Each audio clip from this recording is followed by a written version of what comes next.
부양료 청구라는 것은 이제 민법상 부양 의무가 있는 사람에게 내가 그러니까 생활이 힘들고 부양의 필요가 있으니까 부양료를 달라는 거거든요. 그래서 일반 민사소송보다는 훨씬 좀 간단합니다. 그러니까 예를 들어서 양육비 청구랑 좀 비슷하다고 생각하시면 되고요. 네. 가정법원에 부양료 청구를 하시면 됩니다. 네, 알겠습니다. 그렇습니다. 네, 계속해서 상속과 증여에 대한 다음 고민 만나볼 텐데요. 실제 사례입니다. 최근 유산 문제로 가족 간에 큰 불화를 겪고 있다는 실제 사례자의 이야기입니다. 남동생의 계속되는 사업 부진에 걱정이 많은 어머니. 결국 자식들에게 중대한 말투를 하는데요. 요즘 명수가 힘드니까 아버지 땅 명수한테 넘기는 거 좀 동의 좀 해줄래? 네? 명수만 자식이에요. 어떻게 명수한테만 그럴 수가 있어요. 명수가 네 동생인데 좀 형제끼리 도와야 되지 않겠니?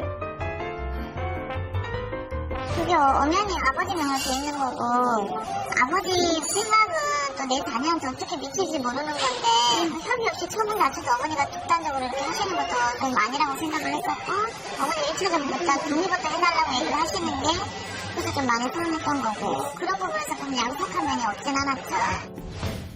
어머니가 아버지 동의 없이 땅을 처분했다는 사실을 알게 된 사례자. 엄마, 어떻게 그럴 수가 있어요? 아버지 동의 없이 땅 파신 거라면서요? 다 끝난 일을 가지고 왜 이렇게 난리야? 너희들 동의하지 않았어? 아버지 동의 없이 땅 판 거니까 이건 무효예요, 무효.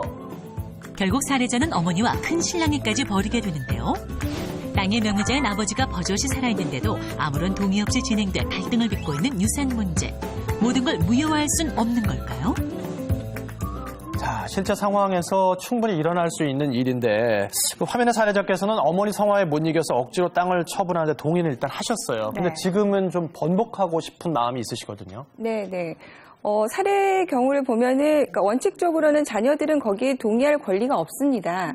그리고 어머님이 말씀하시는 것처럼 상속포기라고 하는데 상속포기라는 것은 아버님이 돌아가신 이후에만 할 수 있는 거기 때문에 그렇죠. 지금 한 것을 상속포기로 본다면 그거는 법률적으로는 무효입니다. 그래서 어머님 주장은 맞지는 않고요. 네. 자녀들이 여기에 대해서 문제 제기를 할 수 있으면은 사실은 자녀들도 여기에 대해서 증인이 될 수가 있거든요. 그래서 아버님이 처분에 동의하지 않았다는 것을 원인으로 해가지고 네. 무효 확인 소송을 제기할 수가 있습니다. 사실 이 사례에서 보면은 자녀가 여러 명인데요. 지금 한 자녀에게 전부 다 넘어갔기 때문에 아버님이 돌아가신 이후에는 다른 자녀들은 유류분 청구밖에 할 수가 없거든요. 그럼 유류분 청구라는 것은 법정 상속분의 2분의 1밖에 일부분밖에 못 돌려받기 때문에 네. 다른 형제들 입장에서는 지금 무효 확인을 제기하는 것이 사실은 실익이 훨씬 더 크죠. 그래서 이런 경우에 가족 간의 문제지만 네. 어머님이 아버지 동의 없이 하신 거는 사문서 위조죄가 성립을 해서 고소까지 이르게 되는 경우도 있습니다. 네. 그러니까 상속이 일어나야만 이제 상속죄에 대한 뭐 이런 부분들이 그렇죠. 서로 되는 네, 거니까. 네, 네. 그러네요.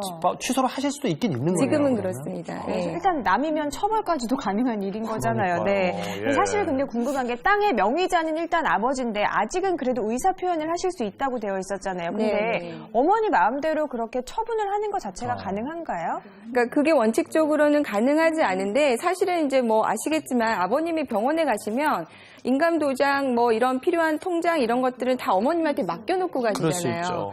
그러면 이거를 이제 어머니 입장에서는 내가 모두 다 대리권을 받았다. 나한테 모두 동의해서 처리할 수 있게 처분 권한을 위임받았다. 이렇게 주장할 수 있는 여지가 있어요. 네. 그래서 이런 부분이 문제가 되면 형제들의 자녀분들이나 그다음에 아버님께서는 즉시 여기에 대해서 이의 제기를 하고 소송을 제기하고 형사적으로 좀 처리를 해놓는 것이 나중에 필요하고요. 법원에서도 왜냐하면 부인이 이걸 했다고 하면 대리권을 인정될 가능성이 크기 때문에 법원에서도 이런 부분을 아주 엄격히 보고 있으니까 뭐 가족들 사이에 형사 고소하는 게 참 어떻게 보면 서글픈 일이기도 하지만 그것을 되돌리는 데는 그게 가장 필요한 수단인 것 같습니다. 알겠습니다. 자, 오늘 이 상속과 증여에 대해서 많은 얘기들을 지금 나눠보고 있는데 실제로 전화나 인터넷으로 상담을 요청하신 분들이 상당히 많습니다. 네. 전화 상담석을 한번 좀 연결해 보도록 할게요. 전화가 끊이질 않네요. 네. 네. 남동생 대신 치매인 어머니를 모시고 있었는데 평소 들여다보지 않던 남동생이 못다한 효도를 하겠다며 어머니를 모시고 갔는데 나중에 알고 보니 어머니를 설득해서 시골 땅을 증여를 했었다고 합니다. 네. 그래서 치매 어머니가 증여한 땅을 무효로 할 수 없는지 물으셨습니다. 네. 아니 근데 궁금한 게요.